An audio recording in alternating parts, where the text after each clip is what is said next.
the Wildcats or the Cardinals. He said neither. He went to school in Indiana. So that's why he probably has a good time when it's basketball season there. Al Mclaughlin. A.J. Mclaughlin. I'm sorry, Al. Sticking in my mind. Grew up in Kentucky. Told me he spent some time in Houston back in the 50s and 60s, which kind of surprised me. It must have been when he was a real young man. But he comes to us well recommended. I think we're going to enjoy his presentation. And without further ado, AJ's going to get up and give us a nice story.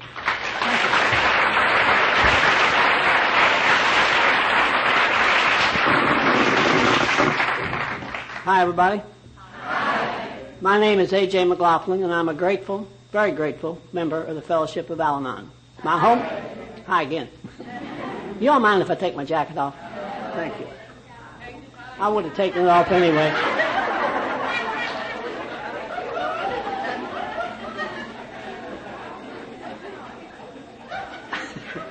I want to thank the committee, Kathy and Adele and Donna. Donna met me at the airport today, and she was holding up one day at a time, so we recognized each other immediately. Everybody's been really, really, really nice, which I expected in Louisiana. I really love the way y'all talk. I'm serious. I really do. I think it's beautiful. It's just great. Y'all, yeah. I had too much to eat tonight at dinner.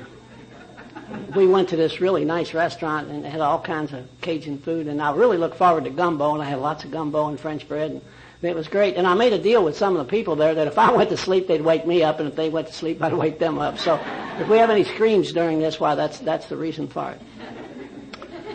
I'm really glad to be here. I'm glad to be anywhere where there's an Al-Anon meeting. I went to my first Al-Anon meeting in August of 1985. I was 61 years old. I was angry and bitter and scared and bewildered and confused. And even worse than all that, I didn't care anymore. I don't want to ever be there again. And I know that I don't have to. I learned in Al-Anon I don't have to be there again. Never. And I will not. And I'm grateful for more things from the Al-Anon program and the people than I have time to tell you. But I think the thing I'm most grateful for is that I am not the same person that I was when I went to that first Al-Anon meeting. I'm not the same person by far. Now, I still get angry, and I still get bewildered, I still get scared, I still get resentful occasionally. I still even try to control occasionally. You all recognize that, I'm sure. But it's different. It's not like it was. And I know what to do when that happens.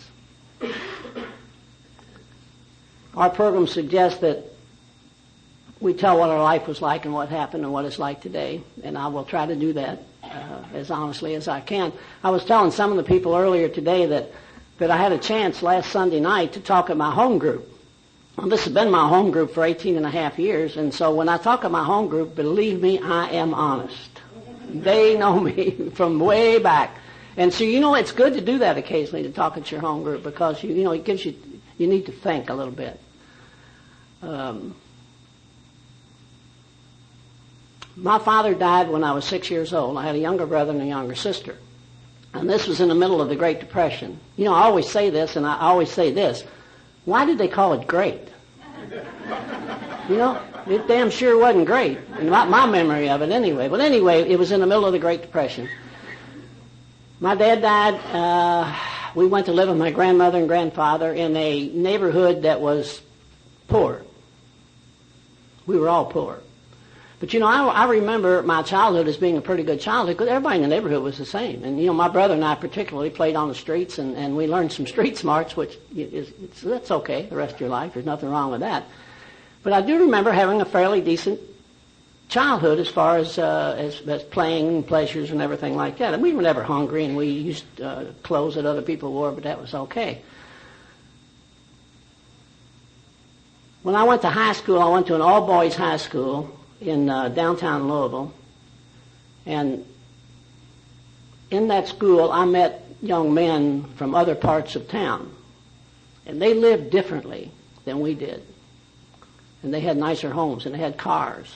And I became friends with a lot of them and went to their homes and visited and everything. And I bring that up in my Al-Anon talk because at that period in my life, when I was in high school, I made up my mind that when I became older, I was going to do whatever I had to do to live like they did instead of the way we did. And because of that resolution, I became a workaholic. And I married an alcoholic. And that is not a good combination, believe me. It really is not a good combination. I went in the Army when I was 18 years old. I was in the Army during World War II for approximately 4.5 years. When I came out, pardon me, I decided I was going to go to college, primarily due to the fact that the GI Bill was available, but also because I knew if I wanted to be a success, that was what I was going to have to do. And going to college was not part of my family's culture. And I remember talking to some of my cousins and some of my aunts and uncles and telling them I was going to college, and they looked at me like I was going to Mars or something. You know, I mean, that was our family. But I did. I went to college, and I was in such a hurry to get to where I could be a success that I finished college in 3 years. And I do not recommend that to any young people who are here. It's a whole lot more fun going to college than it is working, believe me. A whole lot more fun. So I went to work as soon as I got out and had 2 or 3 jobs before I found one that I really liked. And it was about that time when I met the young woman that I was going to marry, that I ended up marrying. My family was a Roman Catholic family. We celebrated First Communions and Confirmations and birthdays and holidays and Mondays and Tuesdays and Wednesdays. And my family was a beer drinking family. But I don't remember drinking being a problem. I found out later when I was a little older that 2 of my mother's brothers died from alcoholism, so it obviously was a problem. My wife was from a large Roman Catholic family who celebrated the same way we did, except that their drink of choice was bourbon. My wife's grandfather owned 2 distilleries in Kentucky. And I remember when I was courting my wife, we were going to have a party at her house, and her dad said to me, "There's some whiskey under the bar." So I went down and opened the bar, and there was 12 cases of whiskey under the bar. My God. So she had access to whiskey right from the beginning, early part of her life. In our courtship, we talked about wanting to have a large family. You need to be very careful when you talk about wanting to have a large family, because God listens.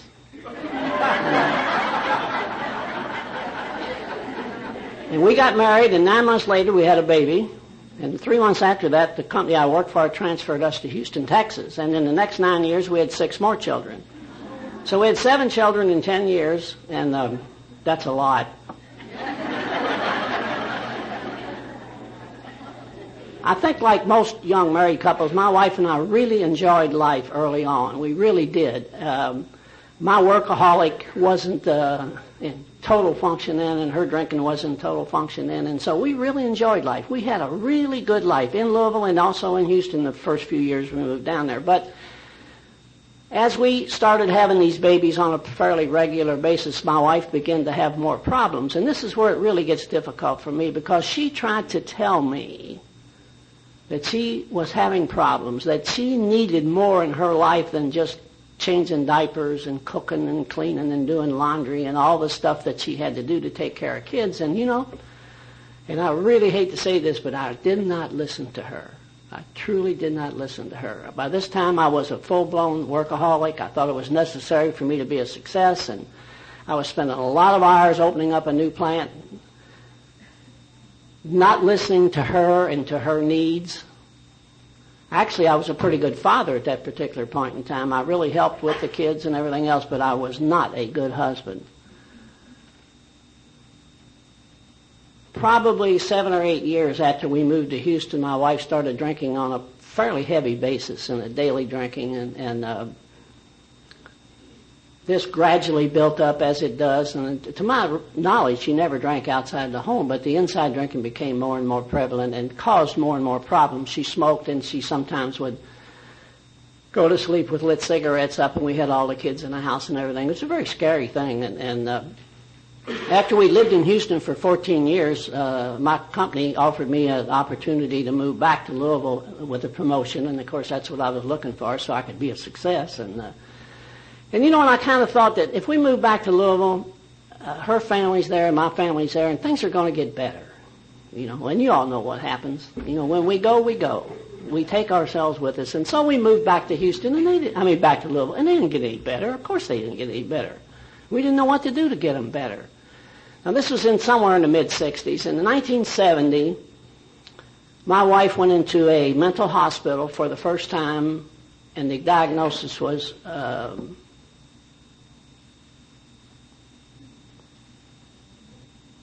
can't think of the word. It's but depression, that's it, was depression. There was some talk while she was in there for 3 or 4 weeks, about the possibility of alcohol being a problem. And her doctor and the counselor suggested that she might want to go to some AA meetings. And after she got out, pardon me, she went to 2 or 3 AA meetings, and for her reasons, and I don't know what they were, she decided that wasn't necessary, and she never went to any more. She did continue to drink. Over the next few years, she was back in the same hospital 3 or 4 times for depression. She had shock treatments and all the stuff that goes along with it. And it never helped. We lived together, but we lived in the same house, but we didn't live together. You know, our relationship was deteriorating all the time, and in 1985, she told me that she needed to go into treatment. And you know, I told you how I was when I went to the first Al-Anon meeting, and I said, do whatever the hell you're going to do. Just do it, you know. So she went into the hospital, and this was a 4-week program, and they kept her for a week before she even started in the program because her physical health had deteriorated so much. And when she was ready to start into the program, I went in to see her, and she handed me these papers, and she said, "These are yours, they're for the family program." And I said, "What family program?" And she said, "Well, you know, there's a family program for you here." And I said, "I don't need those." You know, that's the way I felt. I didn't need, if she'd get straightened out, everything would be okay. And, you know, that's truly the way I felt. That's sad, but that's the way I felt. And then she said to me, "Our doctor thinks that it would be good if you did this." Now, I really respected her doctor, and I said, "Okay, I will do it." And this family program at this particular point in time was a very, very good family program. It was like 2 or 3 full days a week, 2 or 3 evenings, all day Saturday with recreation and everything involved. And if you went to certain meetings, you could join her for dinner and this type of thing. And so I went to the first family session was on a Tuesday. It was an all-day session, and the woman who was the counselor was just an absolute wonderful human being. And she recognized, there was like 10 or 12 of us that were in there for the first time, and she recognized all of us as really being hurt and everything, but she knew that I was really messed up. I mean, she could tell that right away. And in the course of the day's event, she said, "There's a newcomer Al-Anon meeting tonight, and I suggested all of you go." And when we finished up for the day and I was walking out of the room, she said, "Would you come over here a minute?" And I said, "Sure." And I went over and she said, "I want to make sure you go to that meeting tonight." Now, you know, things are funny in life. You know, they really are. And I thought, well, what the hell's the matter with her? You know, I mean, but, you know, I said, "Okay, I'll go." Now, all you Al-Anons will recognize this. You know, this was in the basement of the treatment center. So I go downstairs and I walk up to the door and I look in, and there's nobody in there but women. And I said to myself, "Oh, I don't think I belong in there. You know, they're not really going to recognize how I feel, and they're not going to be able to help me." And I almost turned around, and then, you know, I think God just grabbed me by the neck and said, "Get your butt in there." And so I walked in, and you'll recognize this. I counted them. There was 23 women. That's right. So I sit down, and there were tables, like refractory tables, you know, and everything, and I have no idea what the program was. It was a 4-week deal, and they talked about the steps 1 week and the whatever, you know. And this one I don't remember at all what it was. The only thing I remember was about halfway through, the woman who was chairing, and incidentally, I'm celebrating my 19th birthday next week or 2 weeks. I still see this woman at Al-Anon meetings, and I kiss her every time I see her, you know. she said, we're going to stop here a minute and ask if anybody has anything to say. And so I put my hand up, and I said, yes, I do. I said, my wife is a patient upstairs, and she tells me that she's an alcoholic. And she says that it's my fault. And I think she's right. And that's the way I felt. And across from me there was a lady, and she said, I don't know you. I've never seen you before. I don't know what kind of a father you are if you're a father, what kind of a husband you are if you're a husband. I don't know anything about you, but let me tell you something. If your wife is an alcoholic, you are not responsible. And if you'd like to stay after the meeting, we'll talk about that a little bit. And I said, yes, I would. I'd appreciate that. When that meeting was over, 4 or 5 women sat at that table with me and talked to me for 25 or 30 minutes. And they told me about Al-Anon. I always choke up here. When I left that meeting, I had a little bit of hope. And when I went in that meeting, I didn't have any hope at all. Not a bit. But my wife told me that she was going to 95 meetings in 90 days, and I said, sure. Of course you are, And she lied. She went to more than 95 meetings in 90 days, She took to AA, she loved it. She absolutely loved it. She found a woman's group for her home group. She made friends. She got a sponsor right away. She got better physically and mentally and spiritually and emotionally. I mean, you could just see her blossom. And I was still nuts.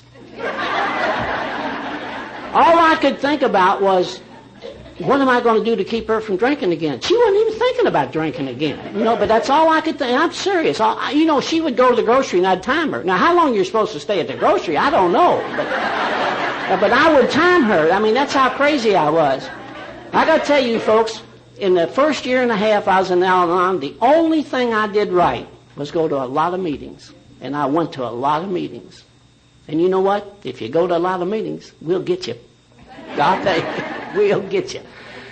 About a year and a half after I started, it began to seep into me. I began to truly understand that Al-Anon was for me. It didn't have anything to do with my wife or whether she drank. It didn't have anything to do with my kids or whether they were crazy or what they were doing. It didn't have anything to do with my friends. It had only to do with me. And what kind of a human being did I want to be? What kind of a life did I want to live? That's all it had to do with. And when I recognized that, I started getting better. I really, really started getting better. Now, during this period of time, my wife and I had gone to a couples meeting. We had to learn how to talk to each other again. You all will recognize that, some of you will. And this couples meeting really helped. And we became very close to these people in this couples meeting. And there was probably 10 or 12 couples. And after about a year and a half or something, somehow or other in discussing this meeting one night, they got around to the question of sponsors. And somebody said to me, who is your sponsor? And I said, I don't have a sponsor. Now, these people were friends. I mean, they really were friends, and so they felt free to tell me what they thought about that, and so I said to myself, I guess I better get a sponsor, and so I did. That's the way things worked for me initially, so I thought about this guy, and he was younger than me. Of course, everybody almost was younger than me, but anyway, he had a really good program. He truly had a good program. And so I said to him, would you be my sponsor? And he looked at me and he said, I guess I can try. Well, I thought, well, he damn sure is enthusiastic, isn't he? And here I am offering him an opportunity to be my sponsor. So then he says to me, we will talk on the phone frequently. And I said to him, I don't like to talk on the phone. And he said to me, neither do I. And then he said something like this, and these may not be the exact words, and I am pretty damn sure I'm not going to enjoy talking to you. So we got off to a good start, I can tell that. So he says, the first thing that we're going to do, we're going to work on the steps. And I said, oh, hey, man, I'm in total agreement with that. I've been hearing about these steps, and I know that's the way to go. And I said, well, we'll start on number 3. He said, how come? I said, well, I've already gone through the first 2. He said, oh, how'd you do that? And I said, well, the first one says you're powerless over alcohol, and I'm not, so we'll go on to number 2. And it says that you're about insanity. And I said, we all know who's insane in my family, so we'll go to number 3. And he says, I don't think so. I think we're going to start on number 1, and you got a lot of work to do. And I want to tell you, that helped to save my life. All my adult life, I had a problem with control, or attempt to control. I always had to straighten that out. I tried to control. I very rarely ever controlled anything, but I kept trying. I really pushed my wife, my kids, work, every place else, Never truly understanding what was happening. So my sponsor said to me, anytime you chair a discussion meeting about the first step, unless somebody has some real problem,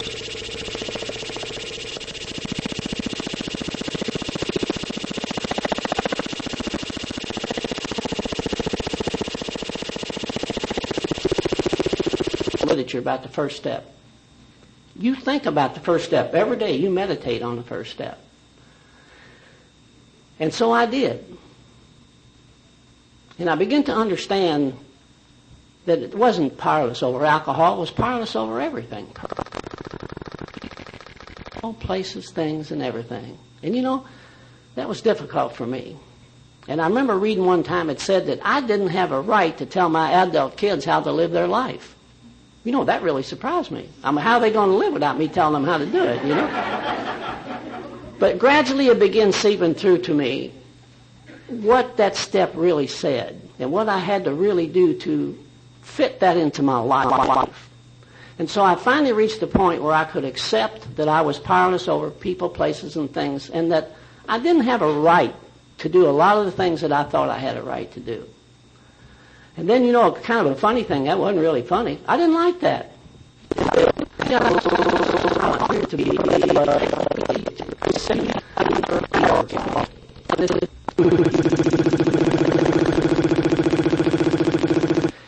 Do you know what the definition of insanity is in the big book? And I said, no, what is it? He said, well, it's doing the same thing over and over, expecting different results. And I said, why are you saying this? He said, well, I'm thinking about your golf game.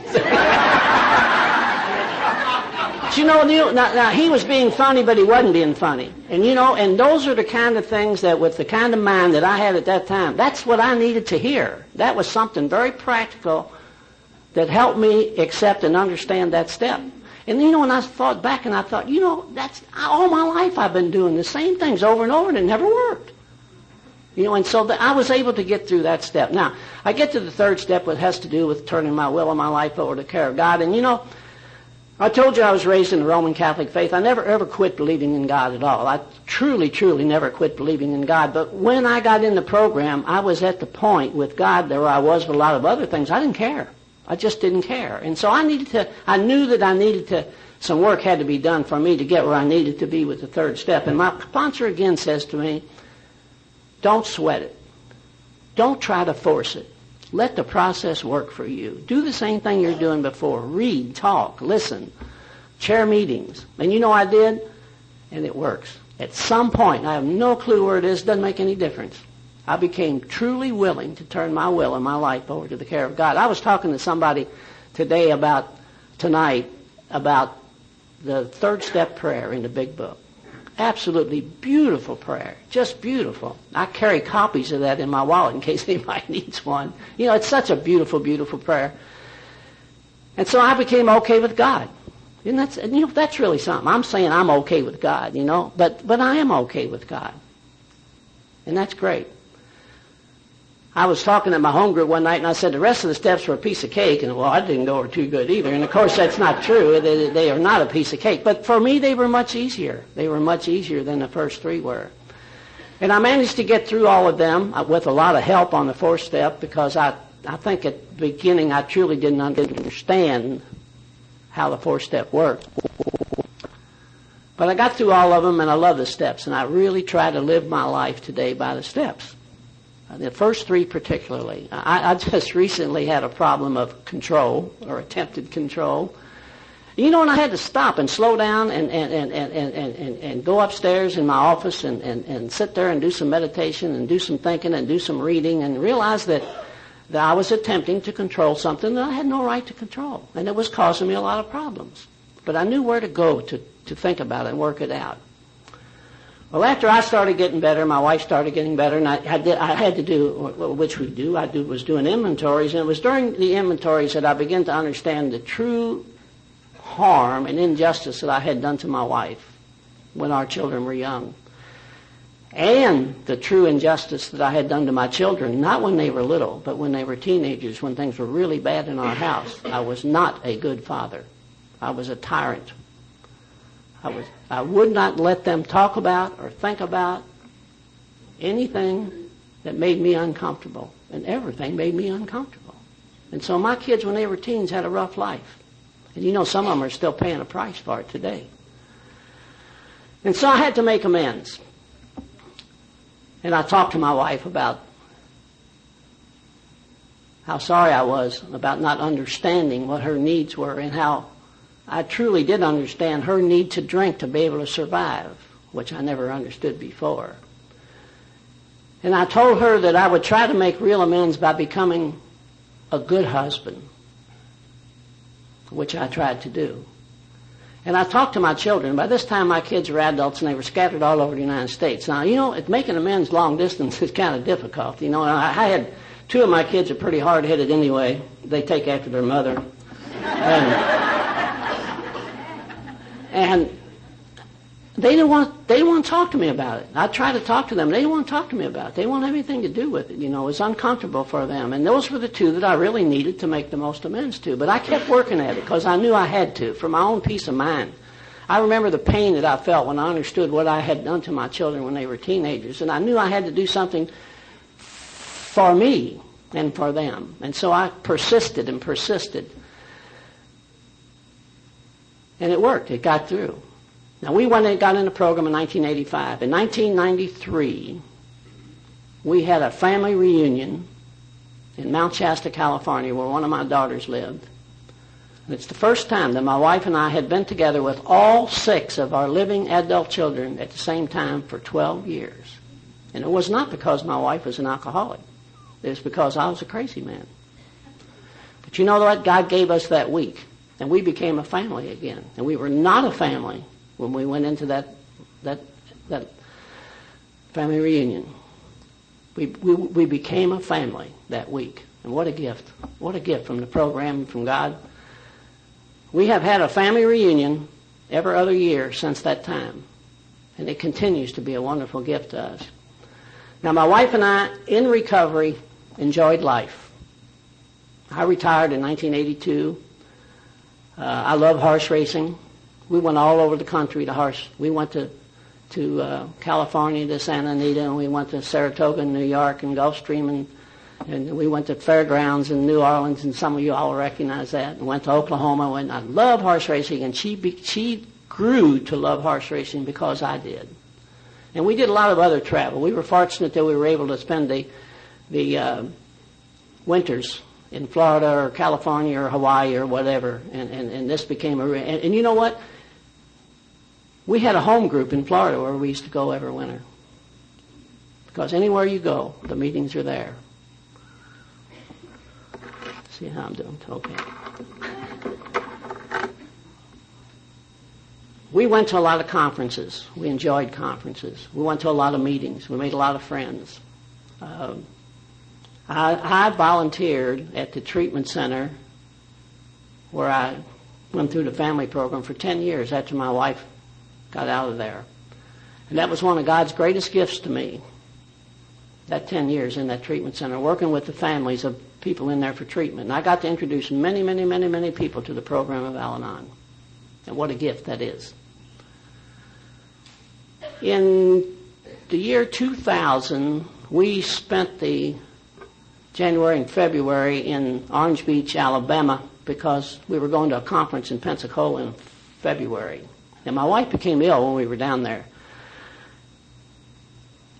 When we tried to go to a doctor down there, we couldn't get any satisfaction. And when we came back, she went to our family doctor, and he took a bunch of x-rays and sent her to a clinic, and they took a bunch of x-rays. And he called and said, I need to talk to both of you. And we came in, and this is our family doctor we've had for 30-something years. And he said, to my wife, he said, you have terminal cancer. She had lung cancer and liver cancer. And she said, how long do I have? And he said, I don't know. I can't tell you that, but I think maybe 6 months. He said, I want you to go to another clinic and make sure that I'm right, which we did. And the clinic told her the same thing. Now, my wife said to me, I would like to have two things. I want to die at home, and I want to die with a minimum of pain. And you know, God gave her both of those. And I'm totally convinced that He gave those to her because of the prayers of my immediate family and our AA and Al-Anon families. My wife never once said, why me? She accepted it. It was God's will. She went to her home group meeting as long as she could walk. I drove her. As long as she could walk, she went to her home group meeting. After she couldn't go to her home group meeting anymore, we had AA and Al-Anon meetings in our home. My wife, her spirit was just unbelievable. And I remember the first time hospice was there, and there's a chaplain and a nurse and somebody else, and the chaplain says to Sue, my wife, he says, how are you all doing? And she says, well, I'm doing great, but he's a basket case. You know? And she was right. She was absolutely right. She died in January of 2001. All of us were with her when she died. She had a very minimum of pain. Just what she wanted, God gave her. And she told me that she wanted for her funeral service to be almost an AA meeting. And that's what it was. And there two couples spoke at there, and I shared. It was difficult, but I did. And the reason she wanted that, she wanted her children and her grandchildren to understand better how important AA was to her and to her life. And they did after that. And I told my children that your mother taught you how to die. And she did. She taught us all how to die. Now, we've been married 48 years when she died. And you know, it's kind of like, I guess, families that are married or fortunate enough to stay married for a long time where alcoholism is involved and recovery is involved. Pardon me. The first years of our marriage were absolutely wonderful. We had a lot of kids real quick. You know, that was pretty neat. Somebody asked me if I knew what caused it, and I said, yeah, that was a problem. So it was really great initially, and it was good for a while. Then it wasn't so good. Then it was bad. Then it really got bad. And then God gave us recovery. You know, and what a wonderful gift. And so we had 16 years of recovery together, of learning how to talk again to each other and learning how to share our lives with each other, and it was great. One thing I forgot to tell you all that is important, I don't know how I forgot this, but I did. When my oldest son was 24 years old, he took his own life. And this was in 1980. We got in the program in 1985, and between 1980 and 1985, our lives were literally hell on earth because I felt responsible, my wife felt responsible, and neither one of us would do anything to get help. And we did not get help until we got in the program, and the people in the program who had been there helped us. They taught us how to grieve and how to deal with it. My grief for my wife was totally different than the grief for my son. My grief for my son had a lot of anger and guilt in it. There was no anger and guilt in the grief I felt for my wife. We had grieved together. We had some of our happiest times when she was dying. And I think that's God's gift to us. So I got along a year and a half after my wife died. You know, the people in the program helped a lot. I did not realize how much I was grieving. We both like music. We have all kinds of CDs and records, and you know, from country to classical and everything else. And I guess for 14 or 15 months after my wife died, I never played one piece of music. And one day, I don't know why, I don't have no reason, I went in and put a Patsy Cline CD on, you know. And when that was playing, I understood that, you know, maybe my grieving process is less now, because I want to listen to music again. And that was a manifestation of my grief that I was not even aware of. During this period of time, I mentioned to you all that I loved horse racing. A friend of mine called and said that he had located a 2-year-old horse that looked pretty good, and that wanted to know if I wanted to be a partner in this horse, and there was going to be 7 of us, and I said, well, how much is it going to cost? And he told me, and it was something I could afford, so I said, sure, I'd love to. And so, okay, we bought this horse, and we put him in training.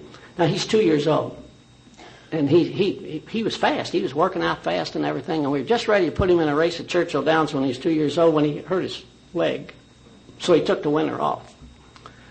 In the middle of his 3-year-old, he ran his first race at Churchill Downs and won by 12 lengths. Now, you know, that's pretty damn good, I think. We thought we had another Seabiscuit, see. About a month later, we ran him down Ellis Park, which is a smaller track in Kentucky, and he won by 4.5 lengths, you know. And so, man, we're really raring to go, but he got hurt. So he took the winter off. Now, this is the second winter in a row he takes off now, you know. The following year, he ran in a race, pretty big race, on Derby Day at Churchill Downs. He finished 5th, which is not bad because there were some really good horses in there, and he collected money for finishing 5th. And about a month later, he ran in another race at Churchill Downs, and he was moving up on the backside when he quit. So he hurt himself again, see. Now here's it. The horse is 4 years old. He's run 4 races. That's it. Well, January the 1st of this year, he's 5 years old. 5 years old. A couple of months later, 3 months later, we ran him in a race up in Mountaineer in West Virginia, and he won by 10.5 lengths. He's still fast. About 2 weeks later, we were working him out. He got hurt again. Now, this is a gorgeous horse, a big horse, too big for his own well-being, who is really fast, but he gets hurt all the time. And so we have it right now. And I can tell you folks, if you've ever owned a racehorse and you want to race, man, that is a real high. It really is great. It really is. The first race that he won at Churchill Downs, one of my sons was standing beside me, and I was standing on a chair at the finish line at Churchill Downs, and he told me, he said, Pop, when he went across the finish line, you were 6 feet off that chair, you know. I mean, that's the kind of high you can get from that. Well, we're trying to decide now whether we're going to run him again or whether we're just going to give him to one of these organizations that uses horses for rehab purposes and everything. He's a real gentle horse, you know. So that's my horse experience. I want to tell you a little bit about my life now. One of the books that we have in Al-Anon says, when I got busy, I got better. And I truly, truly believe that. I truly believe that. I do volunteer work in the Al-Anon office. I go to meetings every week. I go to conferences. I'm head of the grounds committee in the condo where I live. Once a week I play no limit Texas Hold'em poker at the senior center. I go dancing once or twice or 3 times a week if I can. I love to dance. I was really glad to see on the bulletin where we're going to have a dance tomorrow night. I like to dance, you know, and everything. I have a full life. I really enjoy life. And I'm not telling you all this for you to say, well, you know, he's a cool dude for an old guy to do all that. That's not why I'm telling you this. I am telling you this because I have a life that was given to me by the grace of God and the program of AA and Al-Anon. That's the only reason I have a life. When I went to that first Al-Anon meeting in August of 1985, I did not have a life. I never expected to have a life. What a great gift God has given me. I love you all. Thank you.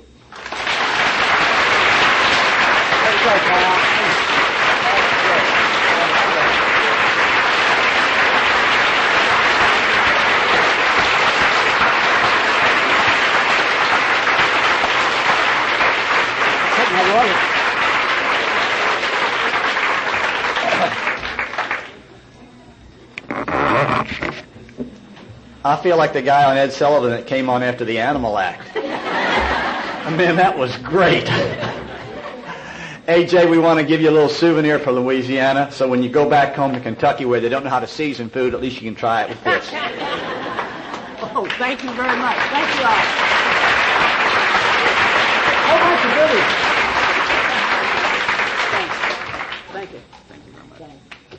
Thank you. Thanks, AJ. Good start for the weekend. If you need literature, we still have, Stephanie will be here after the meeting. All newcomers, please sign in with Dot at registration. Also, we have banquet tickets with Dot. also at registration. Thank you all. It's a good start, and we'll see y'all in a little bit. Oh, close. Sorry. My job. It's Bob. Bob blew it. No. Will all who care to join me in the closing prayer? Let's go down.